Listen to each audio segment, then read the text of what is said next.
வணக்கம் மக்களே. தமிழக மக்கள் அனைவருக்கும் வணக்கம் மக்களே.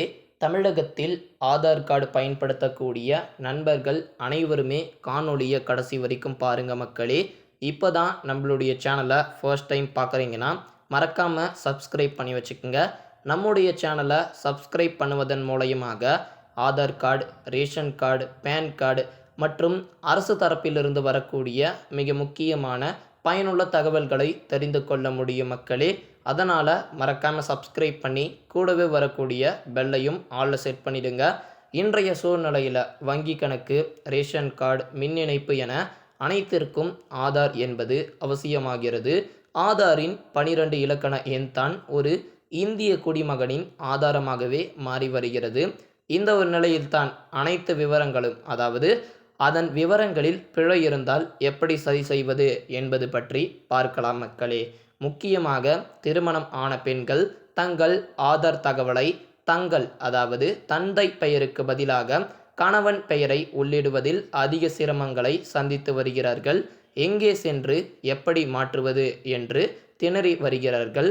அது ரொம்ப ஈஸி தான் மக்களே. திருமணம் ஆன பின்னர் தந்தை பெயருக்கு பதிலாக கணவன் பெயரை ஆன்லைன் வழியாக மாற்றலாம் அப்படின்றத இப்போ ஒரு அறிவிப்பு மூலயமாக வெளியிட்டிருக்கிறாங்க. முழு விவரங்களையும் இந்த ஒரு பதிவில் பார்க்கலாம். முதலாவதாக என்ன செய்ய வேண்டும்? திருமண சான்றிதழ் ஸ்கேன் செய்தோ அல்லது தெளிவாக படம் எடுத்தோ வைத்து கொள்ளுங்கள். இரண்டாவதாக https myAadhar.uidai.government.in என்ற ஆதாரின் இணையதளத்திற்கு செல்லவும். அதில் உங்கள் ஆதார் எண் பதிவிடுங்கள். மூன்றாவதாக ஆதாருடன் இணைக்கப்பட்ட எண்ணிற்கு OTP வரும். அதை உள்ளிட்டு உள்நுழைய வேண்டும் மக்களே. நாலாவதாக வலது மேல் ஓரத்தில் உங்கள் ஆதார் கணக்குடன் இணைத்த புகைப்படத்துடன் உங்கள் ஆதார் கணக்கு திறக்கும் மக்களே.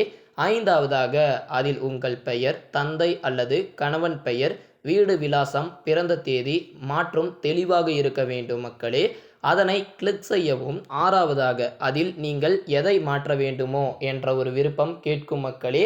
அதில் பெயர் மாற்ற வேண்டும் என்பதை கொடுத்து தந்தை பெயருக்கு பதிலாக கணவன் பெயரை மாற்றிக்கொள்ளுங்கள். என்னென்ன சான்றுகள் சமர்ப்பிக்க வேண்டும்? உங்களுடைய கணவன் இவர் என்று நிரூபிக்கும் சான்றுகள் குறிக்கும் திருமண பதிவு சான்றிதழை இணைத்து சமர்ப்பிக்க வேண்டும். பெயர் மாற்றத்திற்கு 50 ரூபாய் கட்டணம் வசூலிக்கப்படும். எப்படி அப்டேட்டுகள் பார்ப்பது? பின்னர் உங்கள் கோரிக்கைகளுக்கான எண் தரப்படும் மக்களே. அதை வைத்து உங்கள் பெயர் மாற்றம் குறித்தான அப்டேட்டுகளை பார்த்து கொள்ளலாம். புதிய கார்டு எப்போது கிடைக்கும்? பெயர் மாற்றப்பட்ட புதிய ஆதார் கார்டு 90 நாட்களுக்குள் உங்கள் ஆதார் கார்டில் உள்ள முகவரிக்கு போஸ்ட் மூலயமாக அனுப்பி வைக்கப்படும் மக்களே. நேரடியாகவே எப்படி மாற்றுவது? உங்களுடைய ஆதார் கார்டு, திருமண பதிவு சான்று ஆகியவற்றின் நகலோடு அருகில் உள்ள இ-சேவை மையத்திலோ அல்லது ஆதார் சேவை மையத்திலோ விண்ணப்பிக்கலாம். அதற்கு கட்டணம் 50 தான். இனி எப்படி பெயரை மாற்றுவது என்று தயங்காமல் எளிமையாக மாற்றிக்கொள்ளுங்கள். இந்த காணொளியை உங்களுடைய நண்பர்களுக்கு பகிர்ந்து கொள்ளுங்கள். இது போன்ற பயனுள்ள தகவல்களை அறிந்து கொள்ள சேனலை சப்ஸ்கிரைப் பண்ணுங்கள்.